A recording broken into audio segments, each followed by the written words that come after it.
Hello दोस्तों, प्यारे साथियों, मैं हूं आपका दोस्त गुलफाम हैदर।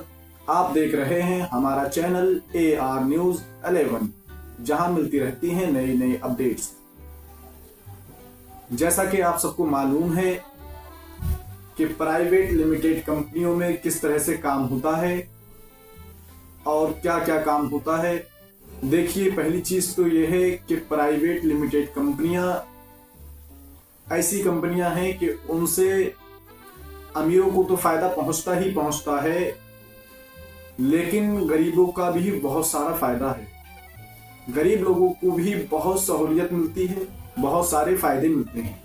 जैसे एक गरीब आदमी ऐसी जगह पर जॉब नहीं कर सकता जो सरकारी दफ्तर हो या सरकारी कंपनी हो, क्योंकि वहां पर क्वालिफिकेशन चाहिए होता है, वहां पर पढ़ाई लिखाई जरूरी है। एक अनपढ़ शख्स वहां लग नहीं सकता। लेकिन प्राइवेट लिमिटेड कंपनियां ऐसी कंपनियां हैं कि जो अमीर हो चाहे गरीब हो, पढ़ा लिखा हो चाहे अनपढ़ हो, सभी को नौकरी देती हैं।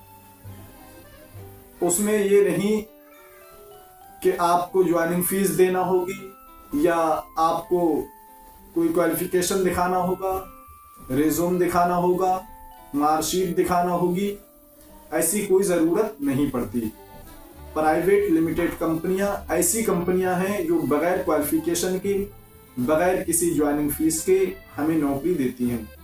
और जो ज्वाइनिंग से पहले ज्वाइनिंग फीस मांगे तो समझ लो कि वहां पर कुछ ना कुछ फ्रॉड भी हो रहा है, क्योंकि ऐसी कोई भी प्राइवेट कंपनी नहीं जो ज्वाइनिंग से पहले फीस लेती हो। और अगर आपको कोई ऐसा बोले कि ज्वाइनिंग फीस आपकी जाएगी 400 या 500 रुपया हमें दो, तो उसको सीधा सा जवाब ये देना कि भाई 500 रुपये तो मैं अभी नहीं दूंगा, लेकिन हाँ, जब मेरी सैलरी आ जाएगी तो आपको मैं 1000 रुपये दे दूंगा। और इस तरह से कहेंगे तो अगर फ्रॉड करने वाला है फौरन साइड हो जाएगा। तो देखिए, प्राइवेट लिमिटेड कंपनी या लिमिटेड ना हो वो कंपनी भी आपसे ज्वाइनिंग फीस नहीं लेती है, ना ही सरकारी कंपनियां फीस लेती हैं। ज्वाइनिंग के लिए ना ही किसी फीस की जरूरत है और ना ही क्वालिफिकेशन की जरूरत है। अगर आप पढ़े लिखे हैं तो अच्छी बात है, आपको अच्छी जगह पर जॉब मिल सकती है, अच्छी पोस्ट मिल सकती है। लेकिन अगर आप गरीब हैं, जैसे किसान भी होते हैं, किसान भी जाते हैं काम करने के लिए, या किसानों से नीचे भी गरीब लोग हैं, वो भी जाते हैं जॉब के लिए, तो प्राइवेट लिमिटेड कंपनियों में परेशानी नहीं होती। और प्राइवेट लिमिटेड कंपनियां 8 घंटे में 9.5 से 10,000 रुपए सैलरी देती हैं, प्लस ओवर टाइम रहता है। ओवर टाइम लगाने के बाद में 14,500 रुपए पर मंथ पड़ जाती है। लेकिन इतनी सैलरी में कुछ नहीं हो पा रहा था, तो गवर्नमेंट ने अब सैलरी पास जो की है वो सैलरी 12,300 कुछ रुपए है। अगर कोई सैलरी इससे कम आपको दे तो आप उससे सवाल कर सकते हैं कि भाई, गवर्नमेंट ने सैलरी जब 12,000 से प्लस रखी है तो आप हमें सैलरी कम क्यों दे रहे हैं? आप हमें सैलरी कम दे रहे हैं तो इसकी वजह बताएं। क्या आपकी कंपनी प्राइवेट लिमिटेड नहीं है? आपकी कंपनी हिंदुस्तान के कानून के दायरे में नहीं आती? आपकी कंपनी के उसूल अलग हैं? ये सारे सवाल कर सकते हैं। और अगर आपको कम सैलरी दें तो मुमकिन है कि आप कंप्लेंट भी कर सकते हैं, क्योंकि ये आपका अधिकार है। आपको जो सैलरी गवर्नमेंट ने रख दी वो सैलरी मिलना चाहिए। और अगर इससे कोई कम दे तो आप कंप्लेंट कर दें। पहले तो आप मैनेजर से बात करें, HR से बात करें। अगर फिर भी बात ना बने तो आपको पूरा अधिकार है, तो आप जो चाहे एक्शन ले सकते हैं। हालांकि ऐसी कंपनियों में ये होता नहीं कि सैलरी कम दें, लगभग सैलरी पूरी ही मिलती है। हाँ, ये हो जाता है बहुत सारे लोग इस चीज पे लड़ते हैं कि हमें 12,000 सैलरी पर लगाया और महीने की सैलरी हमारी 11,000 या उससे कम आ रही है। आखिर क्यों आ रही है? उन्हें बताया जाता है कि पीएफ आपका कट गया, तो वो कहते हैं हमारा पीएफ किस चीज का कट गया, हमें तो पीएफ कटाना नहीं। देखो मेरे भाई, पीएफ कटवाने में फायदा हमारा ही होता है, क्योंकि पीएफ कटता है। पीएफ का मतलब ये होता है कि आपका पीएफ कटा तो आप पहले तो आपका ऑनलाइन रजिस्ट्रेशन होता है, पीएफ अकाउंट आपका ओपन होता है, फिर आपके अकाउंट में पीएफ जाता है और पीएफ 6 महीने कंटिन्यू काम करते हैं तो उस पर परसेंटेज लगकर डबल तक हो जाता है। मतलब महीने का अगर हमारा 1,000 पीएफ कट रहा था तो 6 महीने के बाद अगर हम निकालते हैं तो महीने का 2,000 के हिसाब से हमें पीएफ मिलेगा। 6 महीने में 6,000 बनता है तो 12,000 पीएफ निकलेगा। और ईएसआई करता है तो ईएसआई मेरे भाई बहुत ही फायदे की चीज है, क्योंकि ईएसआई खुदा ना करे कि हमें कोई ऐसा हादसा पेश आए हमारे साथ में, लेकिन कभी कभार ऐसा हो जाता है कि कोई ऐसी बीमारी लग जाती है, एक्सीडेंट वगैरह हो जाते हैं, तो उसमें बहुत ही फायदेमंद साबित होती है, क्योंकि ये वो आईडी कार्ड बनता है हमारा जो 1,000 से लेकर, बल्कि यूं कहिए कि 100 रुपये से लेकर 1 करोड़ तक का इलाज या उससे भी ज्यादा का इलाज फ्री होता है। ये गवर्नमेंट हमारा इलाज कराती है और यह कंपनी कराती है, लेकिन हमें इसमें परेशान होने की जरूरत नहीं। जो भी खर्चा होगा कंपनी भरे या गवर्नमेंट भरे, हमारा ऐसे लेना देना नहीं। हमारा बस क्या है कि हमने पेशेंट को हॉस्पिटल में ले जाकर एडमिट करा दिया, बात खत्म। अब बाकी का प्रोसेस किस तरह से चलेगा? ईएसआई कार्ड हमने लगा दिया, वो कंपनी समझे, गवर्नमेंट समझे, इसमें हमारा कोई रिस्क नहीं रहता।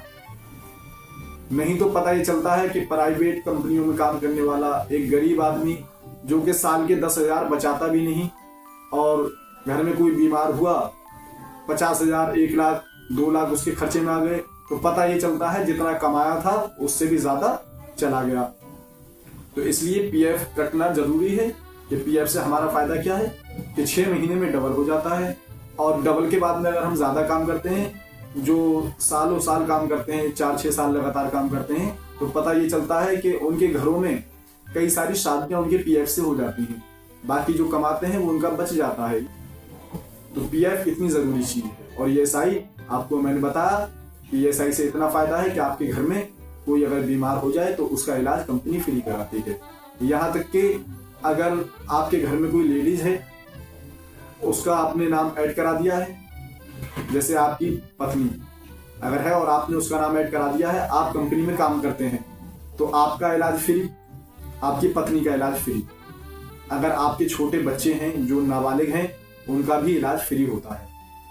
तो ईएसआई कार्ड के ये फायदे हैं। लेकिन सैलरी पर गौर करें कि सैलरी कंपनियों ने 12,300 कुछ रुपए पास की है। अगर उससे कम कोई आपको सैलरी दे तो आप उनसे ये सवाल करें कि आखिर किस बिना पर आप हमें सैलरी कम दे रहे हैं। वो चीज अलग है कि आप प्राइवेट लिमिटेड में कंपनी में काम ना करते हो। जैसे गांवों में कारखाने हो जाते हैं छोटे छोटे, तो वहां तो कोई मामला नहीं बनता है। वहां पर ना पीएफ कटता है, ना ईएसआई कटता है, ना वहां पर गवर्नमेंट के हिसाब से सैलरी चलती है। वहां तो वो चोरी चुपके तो काम नहीं कराते हैं। तो इसलिए उन जगहों पर ये कानून लागू नहीं है। लेकिन प्राइवेट लिमिटेड कंपनियां जो खासकर कुछ सेक्टरों के हिसाब से सैलरी रखी गई है, जैसे इलेक्ट्रॉनिक कंपनी जितनी है, इलेक्ट्रॉनिक मटेरियल बनाती हैं, जैसे एसी हो गई, कूलर हो गया, या इस तरह के जो भी प्रोडक्ट हैं, उन कंपनियों में सैलरी 12,300 कुछ सैलरी पास हुई है। बाकी जो कपड़े वगैरह की कंपनी रहती हैं, उनकी सैलरी 11,000 से 11,500 तक रखी गई है। और ये सैलरी में मजदूरी वाली सैलरी बता रहा हूँ, ये नहीं कि पढ़े लिखों की है। पढ़े लिखों का तो मामला हो जाने, कितनी भी हो सकती है पढ़े लिखों की, लेकिन मजदूरी सैलरी जो है वो 11 से 11,500 और 12,300 कुछ रुपए है। बाकी आप जब काम करते रहते हैं तो साल के हिसाब से आपका एग्रीमेंट लगता रहता है। अब चाहे वो 10% लगे, चाहे 5% लगे। जैसे काम करते करते आपको समय बीतता जाएगा, उसी हिसाब से आपकी सैलरी बढ़ती जाती है। तो प्राइवेट लिमिटेड कंपनी में काम करने वाले ये ना समझें कि उनको कुछ बचता नहीं, क्योंकि उनका जो पीएफ कटता है वो जाता कहीं नहीं, उनके अपने अकाउंट में सेफ है और पीएफ का फायदा जब चाहे वो उठा सकते हैं। कुछ लोगों को ये लगता है कि हमारा पीएफ कट गया, वो गया, मिलेगा नहीं। बहुत सारे लोग ये सवाल करते हैं कि पीएफ क्यों कटवाएं, हम नहीं कटवा सकते, हम कौन सा सब दिन काम करने वाले हैं। अरे उनको बताओ मेरे भाई कि पीएफ सब दिन काम करने का मतलब नहीं है कि पीएफ कटे। पीएफ 1 महीने का भी निकाल सकते हो, पीएफ 2 महीने का भी निकाल सकते हो। पीएफ से बहुत सारे फायदे हैं, तो उनका फायदा उठाएं, ईएसआई कार्ड भी बनवाएं, पीएफ भी अपना कटवाएं और इनके ज्यादा से ज्यादा फायदे उठाएं। मैं समझता हूं आपको जानकारी पूरी दे पाया हूं। अगर जानकारी अच्छी लगी हो तो चैनल को सब्सक्राइब करें, वीडियो को लाइक करें, कमेंट करें और किस तरह की जानकारी चाहिए ये भी कमेंट करके बताया करें, ताकि आप क्या जानना चाहते हैं हम जान सकें। वैसे ही हम आपको वीडियो के जरिए अपडेट्स देते रहेंगे। वीडियो को शेयर करें। तब तक के लिए टाटा, बाय बाय।